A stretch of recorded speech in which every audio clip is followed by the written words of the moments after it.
Hello everyone, I am Papu sir. Welcome to my YouTube channel Sania biology classes 2.0 में आप सभी का फिर से एक बार स्वागत है। और आज हम आपके सामने लेकर आए हैं असाइनमेंट चैप्टर 5 का असाइनमेंट जेनेटिक्स, यानी कि principles of inheritance and variation, यानी वंशानुगति के सिद्धांत एवं विभिन्नता एवं सिद्धांत। ये चैप्टर बहुत ही ज़्यादा स्कोरिंग रहेगा 2024 के एग्जाम के लिए, तो कृपया इस पर बहुत ज़्यादा ध्यान यानी फोकस आपको देना है। तो अब इसके क्वेश्चन आंसर हम करवाने जा रहे हैं, इसको ध्यान से आप लोग देखिएगा। ओके, चलिए। तो सबसे पहला क्वेश्चन इसका है, शॉर्ट क्वेश्चन देखेंगे।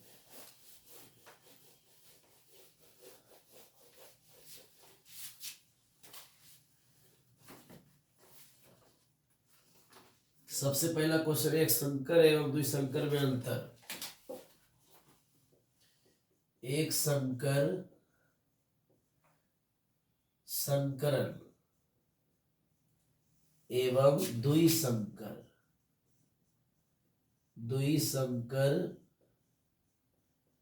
संकरण।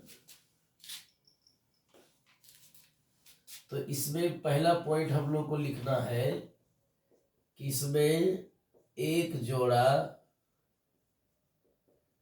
विपरीत लक्षण भाग लेते हैं।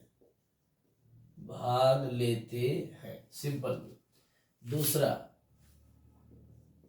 इसमें दो जोड़ा विपरीत लक्षण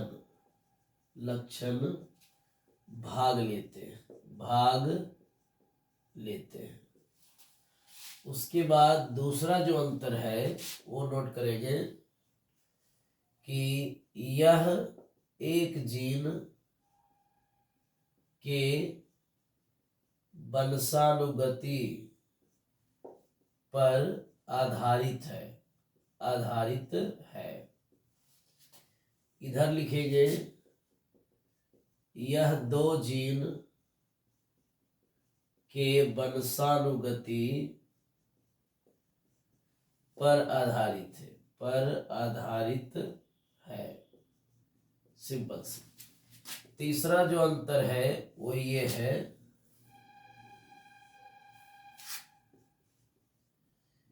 इसमें फिनोटाइप यानी कि लक्षण प्रारूप अनुपात 1:3:1 एवं जीन प्रारूप अनुपात 1:2:1 होता है। इसमें लिखेंगे सेम, इसमें लक्षण प्रारूप एवं जीन प्रारूप अनुपात 9:3:3:1 होता है। यानी द्विसंकर संकरण में अनुपात जीनोटाइप फिनोटाइप सेम होते हैं, लेकिन एक संकर में अलग होता है। क्वेश्चन नंबर 2 देखेंगे, इसको होमोजाइगस एवं हेटेरोजाइगस। तो होमोजाइगस पहले देखेंगे। होमोजाइगस क्या होता है? होमोजाइगस का मतलब होता है कि दो समान युग्मक के संलयन से बने युग्मनज जिसमें समान कारक होते हैं,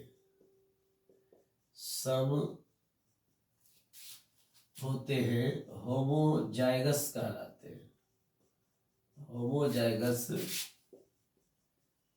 कहलाते हैं। ठीक है। ओके। दूसरा है हेटेरोजाइगस।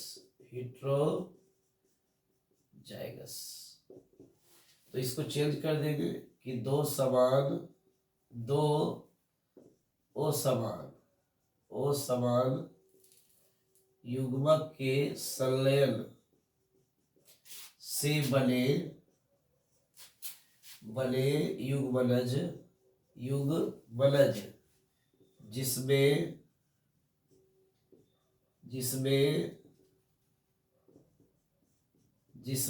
भिन्न कारक होते हैं हिट्रोजाइगस कहलाते हैं। तो इसको ध्यान से आप नोट कर लीजिए, कॉपी डाउन कर लीजिए, फिर हम नेक्स्ट क्वेश्चन से डील करने जा रहे हैं। अब एक लाइन यहाँ पर लिख लीजिएगा कि हिट्रोजाइगस एवं होमोजाइगस बेटसन ने दिया था।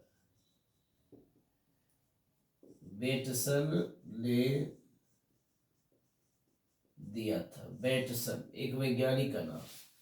हिट्रोजाइगस और होमोजाइगस सब किसने दिया? बेटसन ने दिया। चलिए, तो इस क्वेश्चन को राइट डाउन कर लेंगे। नेक्स्ट क्वेश्चन नंबर 3 हम लोग देखते हैं क्या होता है।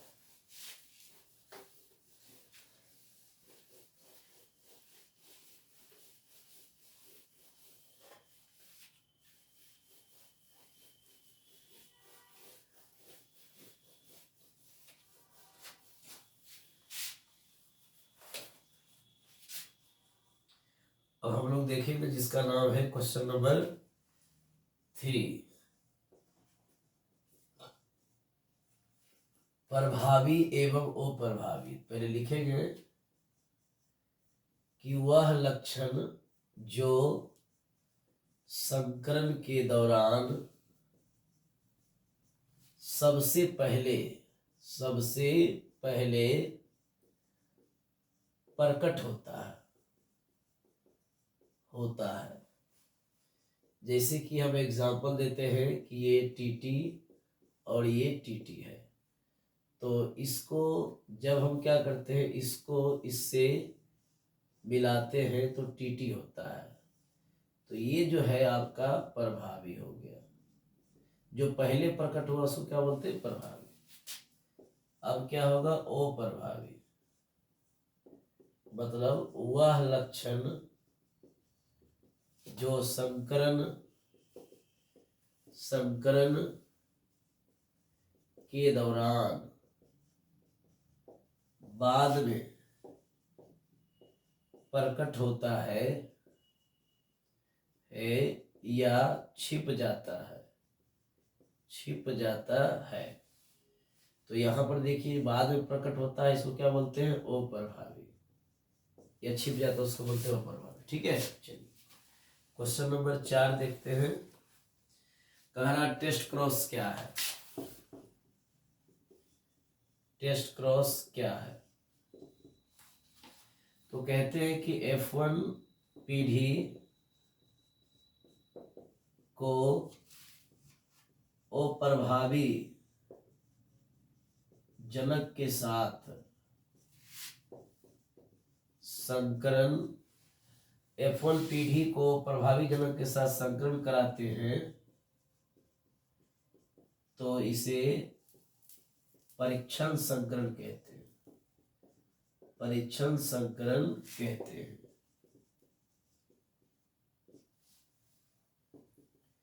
अब यहाँ एग्जाम्पल आप दीजिएगा। तो F1 हमारा क्या है? टीटी है, और यहाँ पर अप्रभावी क्या है? यहाँ पर ये टीटी है। तो इन दोनों के बीच में क्रॉस अभी करेंगे, और हम लोग क्या करेंगे, अपन क्या करेंगे कि इसका रेशियो जीनोटाइप फिनोटाइप निकालेंगे। ओके, चलिए तो इसको हम यहाँ से एडिट किया, यानी कि इसको अरेंज कर देते हैं।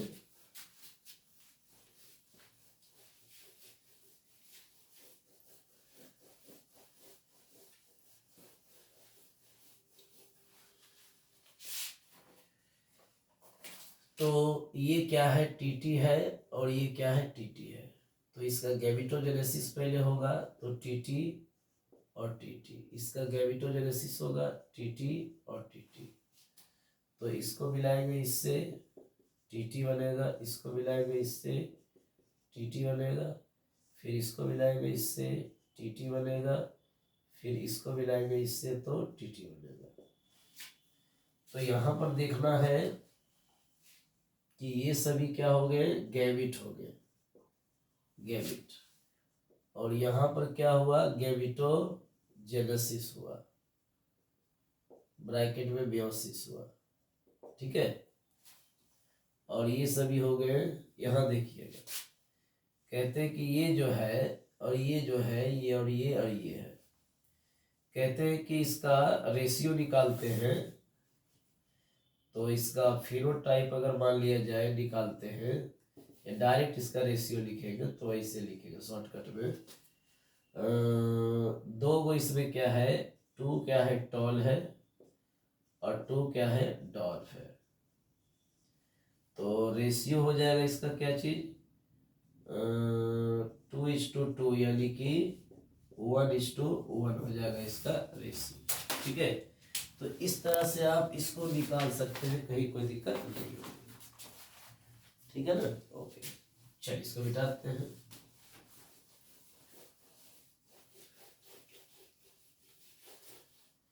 क्वेश्चन नंबर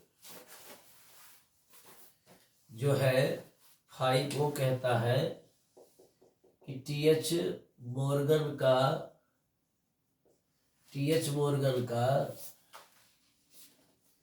का अनुवांशिकी में क्या योगदान है, यही क्वेश्चन है लगता है ना। हाँ, यही क्वेश्चन है, टीएच मॉर्गन का अनुवांशिकी में योगदान बताएं।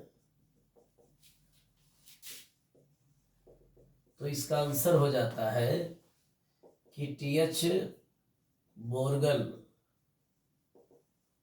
का अनुवांशिकी में निम्न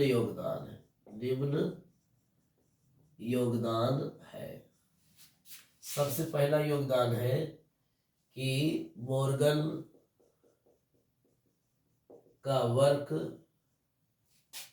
फ्रूट फ्लाई पर आधारित है। दूसरा है, मॉर्गन ने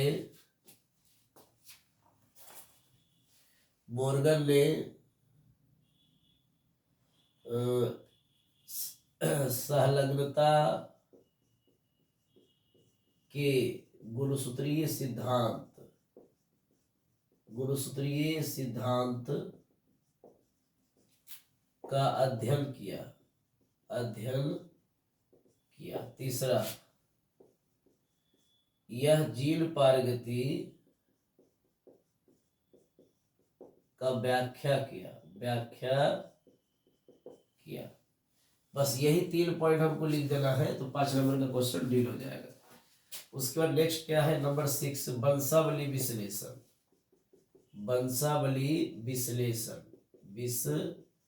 विश्लेषण क्या है, ये क्वेश्चन आपको पूछा जा रहा है, यानी कि पेडिग्री एनालाइसिस पूछा जा रहा है, ठीक है। तो हम लोग देखते हैं पेडिग्री एनालाइसिस क्या होता है। तो कहते हैं कि मानव के आनुवांशिक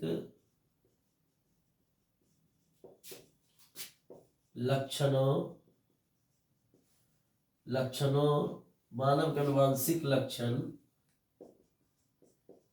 एक पीढ़ी से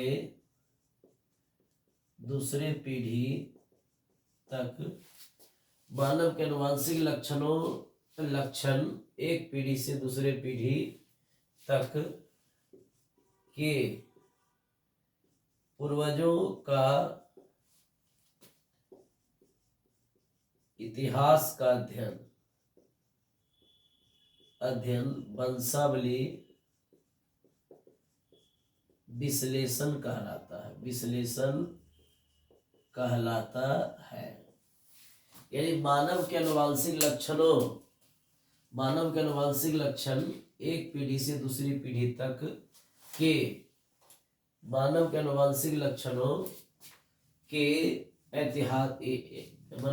मानव के आनुवांशिक लक्षण एक पीढ़ी से दूसरी पीढ़ी तक के पूर्वजों का इतिहास का अध्ययन वंशावली विश्लेषण कहलाता है। यानी अगर हम इसको एक तरह सही से भी लिखेंगे तो इसे लिखेंगे मानव के आनुवांशिक लक्षणों का अध्ययन पीढ़ी दर पीढ़ी करना वंशावली विश्लेषण कहलाता है। वंशावली विश्लेषण कहलाता है। तो इस तरह से आप इसको बढ़िया नोट कर लीजिएगा। चलिए सारा क्लियर आ जाएगा वीडियो में। ठीक है, क्वेश्चन नंबर 6 हो गया आपका कंप्लीट। एक दो लाइन 6 में जोड़ेंगे, जिससे कि कुछ सिंबल आप दे सकते हैं इसमें। इसके साथ सिंबल का मतलब हो गया कि जैसे हम आगे हम बताते हो ज्यादा बढ़िया रहेगा। ठीक है, ओके।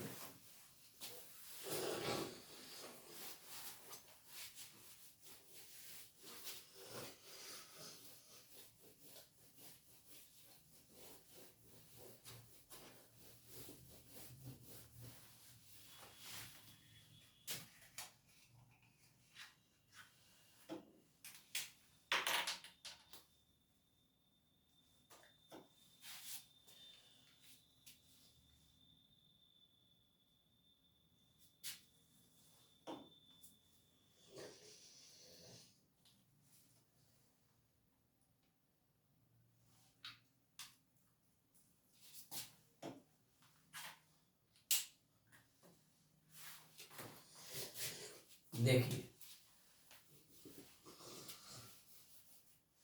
कहते हैं कि पेडिग्री पेडिग्री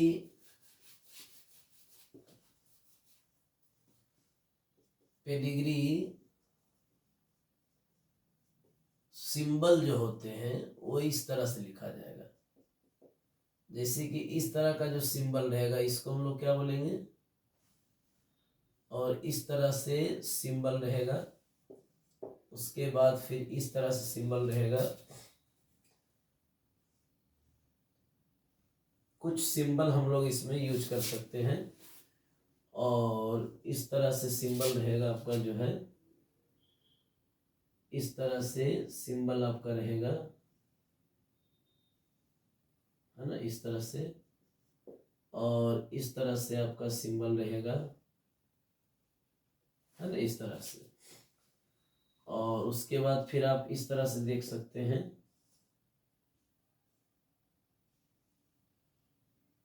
इस तरह से सिंबल आप दे सकते हैं, या इस तरह से आप सिंबल दे सकते हैं, ऐसे कर सकते हैं, है ना।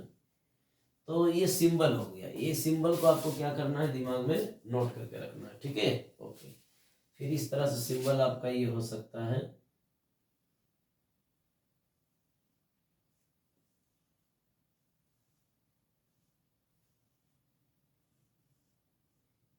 है ना, इस तरह से पेडिग्री सिंबल दे देना। नाम वगैरह नहीं, सिंपल इस तरह से आप नोट कर सकते हैं लघुत्तरीय प्रश्न में।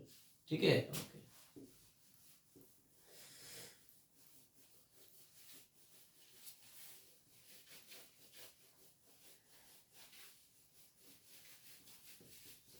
उसके बाद जो है कहा जाता है इसके महत्व किस क्षेत्र में कर सकते हैं, तो जेनेटिक काउंसलिंग में इसका यूज किया जाता है। दूसरा, जेनेटिक डिसऑर्डर के अध्ययन में। तो जेनेटिक डिसऑर्डर कौन कौन है वो देखेंगे। एल्बिनिज्म है, उसके बाद एल्बिनिज्म के साथ साथ जो है हीमोफीलिया है, कलर ब्लाइंडनेस है। तो ये सभी ईटीसी, इन सभी के उपयोग में, यानी आनुवांशिक रोग के अध्ययन के लिए हम लोग पेडिग्री खींचते हैं, या जेनेटिक काउंसलिंग में, यानी जीन का पूरा बायोडाटा, जीन का जो क्रियाकलाप उसको गमने के लिए या देखने के लिए हम लोग पेडिग्री एनालिसिस करते हैं। ठीक है, चलिए नेक्स्ट क्वेश्चन से आपका उसको डील करते हैं। नेक्स्ट क्वेश्चन है जिसको कहते हैं गुणसूत्र, ये वंशा, ये क्या है, बिंदु परिवर्तन क्या है। क्वेश्चन नंबर कितना हो गया आपका 7। बिंदु परिवर्तन क्या है, बिंदु परिवर्तन क्या है, ये क्वेश्चन है। तो इसका आंसर शॉर्टकट में बढ़िया से लिखेंगे कि डीएनए या आरएनए के सिंगल N2 बेस में परिवर्तन को बिंदु परिवर्तन कहते हैं, बिंदु उत्परिवर्तन कहते हैं। एग्जाम्पल दे देंगे इसका SCA यानी सिकल सेल एनीमिया, इसका बेस्ट एग्जाम्पल है बिंदु उत्परिवर्तन का। चलिए क्वेश्चन नंबर 8 है आपका, क्या है कह रहा है क्वेश्चन नंबर 8, वंशानुगति के गुणसूत्रीय सिद्धांत को लिखें। वंशानुगति के गुणसूत्रीय सिद्धांत, गुणसूत्रीय सिद्धांत को लिखें, सिद्धांत को लिखें। ये 2008 में पूछा गया था, PYQ है। तो इसका आंसर हो जाएगा सटन एवं बोबरी ने 1902 में, सटन एवं बोबरी ने 1902 में गुणसूत्र या जीन के व्यवहार से संबंधित एक नियम दिया, एक सिद्धांत दिया जिसे वंशानुगति का गुणसूत्रीय सिद्धांत कहते हैं, जिसे वंशानुगति का गुणसूत्रीय सिद्धांत कहते हैं। ये काफी सिंपल है, जो आपको आराम से याद ही रखना पड़ेगा। ठीक है, ओके। अब कहते हैं कि इनके अनुसार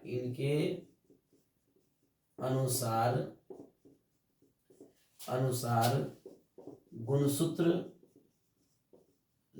एवं जीन के व्यवहार एक दूसरे के समांतर होते हैं, यानी कि पैरेलल होते हैं, एक दूसरे के समांतर होते हैं। तो इस तरह से चैप्टर 8 यानी कि क्वेश्चन नंबर 8 आपको डील हो गया। ठीक है, चलिए अब नेक्स्ट हम लोग डील करते हैं जिसका नाम होगा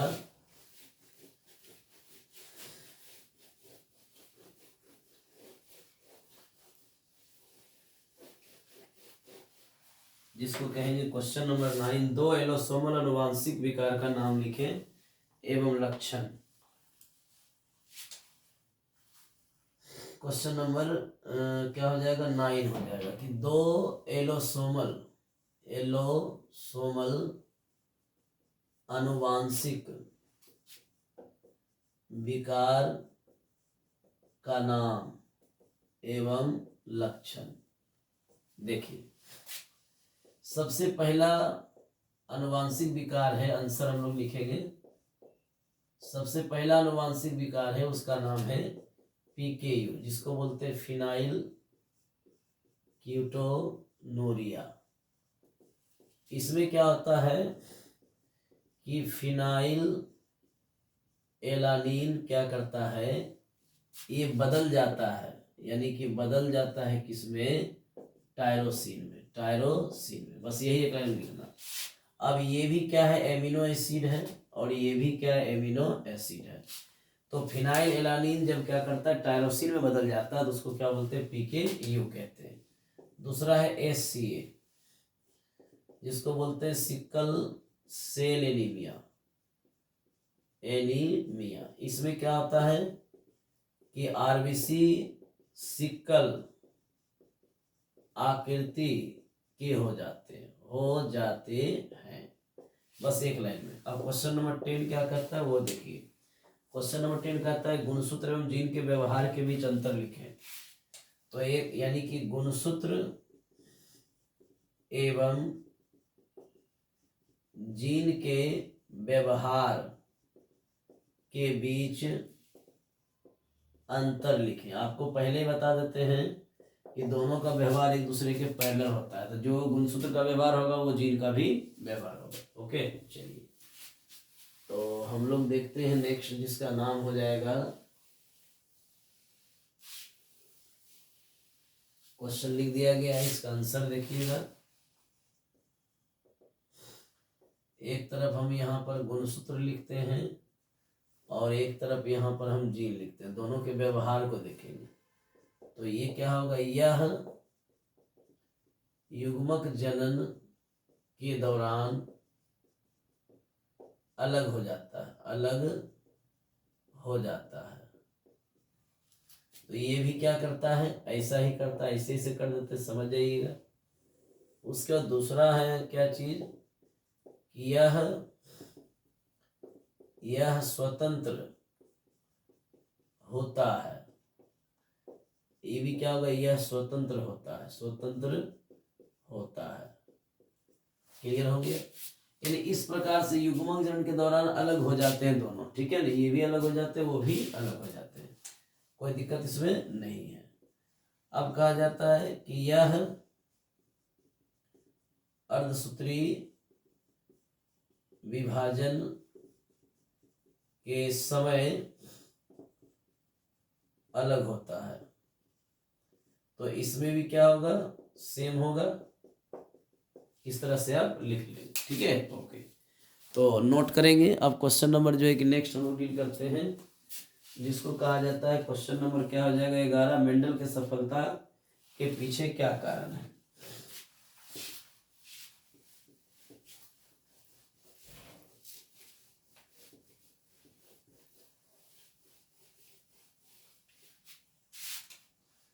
क्वेश्चन नंबर 11 है कि मेंडल के सफलता के पीछे क्या कारण है, क्या कारण है। तो इसका आंसर हो जाता है निम्न कारण है, निम्न कारण है। सबसे पहला हो जाएगा यह, सबसे पहला हो जाता है यह क्या करता है, यह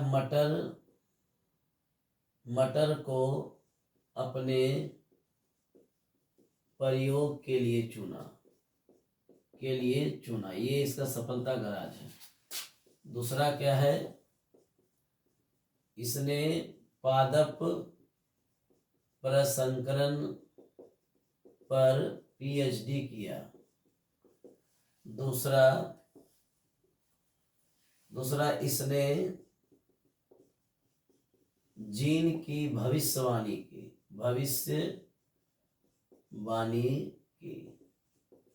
जीन की भविष्यवाणी की, ठीक है। अब क्वेश्चन नंबर 12 क्या कहता है वो देखिए। क्वेश्चन नंबर 12 PKUMSCA क्या है, तो वही एक लाइन में लिख दीजिएगा। अभी तुरंत बताए थे, इसका आंसर आपको वहां मिल जाएगा। क्वेश्चन नंबर जो है कहाँ गया, या इसको हम डिटेल से कर सकते हैं, कर दीजिए।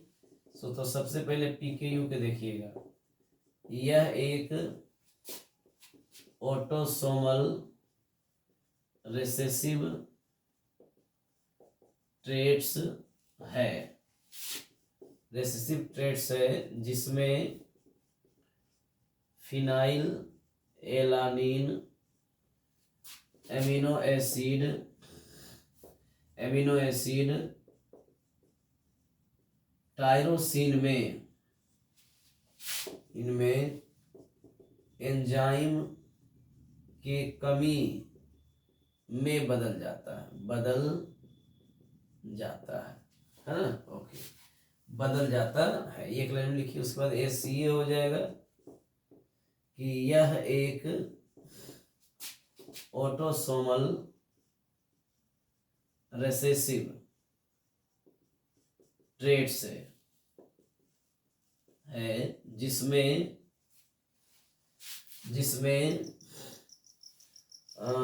जिसमें आरबीसी हाशिया के आकृति का हो जाता है, हो गया ना। इतना एक लाइन में आपको लिखना होगा। दूसरा चीज क्या है इसमें लिखिएगा कि इसमें वेलिन ग्लूटामिक एसिड से प्रतिस्थापित हो जाता है, ठीक है। ओके, तो क्वेश्चन नंबर 12 भी हो गया कंप्लीट। अब 13 है पॉलीपोलाइडी एवं एनोपोलाइडी क्या है।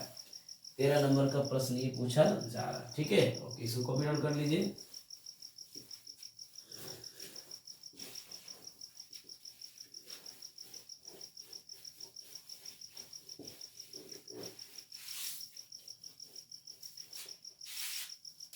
क्वेश्चन नंबर हो जाएगा 13, पॉलीपोलाइडी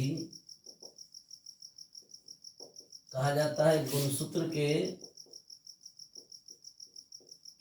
होल सेट में वृद्धि को पॉलीपोलाइडी कहते हैं, एक लाइन में। दूसरा है एनोपोलाइडी, कहते हैं गुणसूत्र के लॉस या गेन को एनोपोलाइडी कहा जाता है, एनोपोलाइडी कहते हैं। जैसे एग्जाम्पल में बोला जा रहा है डाउन सिंड्रोम,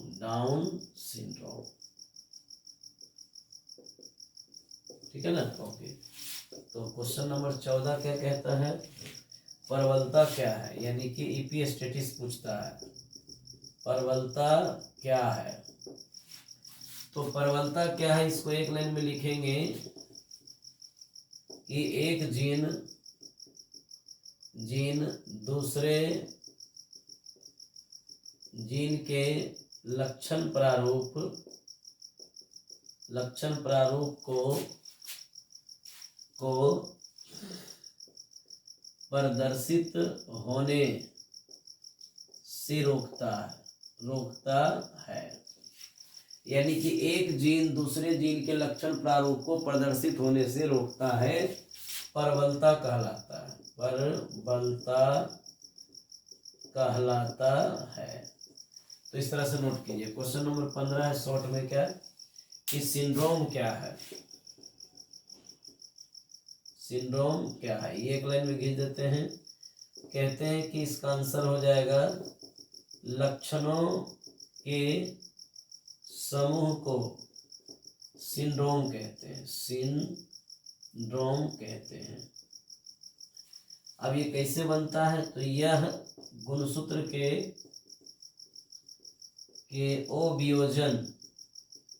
अवियोजन से बनता है, यानी कि नॉन डिजेक्शन ऑफ क्रोमोसोम, यानी गुणसूत्र के क्रोमोसोम के नॉन डिजेक्शन यानी कि अवियोजन से बनता है, ठीक है। ओके, तो शॉर्ट क्वेश्चन आपका जो है कंप्लीट कर दिया गया इस वीडियो में। तो आज के क्लास में आपको चैप्टर 5 के शॉर्ट क्वेश्चन कर दिया गया है। नेक्स्ट क्लास में हम आपको लेकर आएंगे चैप्टर 5 का लॉन्ग क्वेश्चंस, जो सभी इंपॉर्टेंस होंगे, जो करवाया जाएगा। तो इस चैनल को शेयर और सब्सक्राइब जरूर कर लें और बेल आइकन दबाना ना भूलें और लाइक भी करें। Thank you.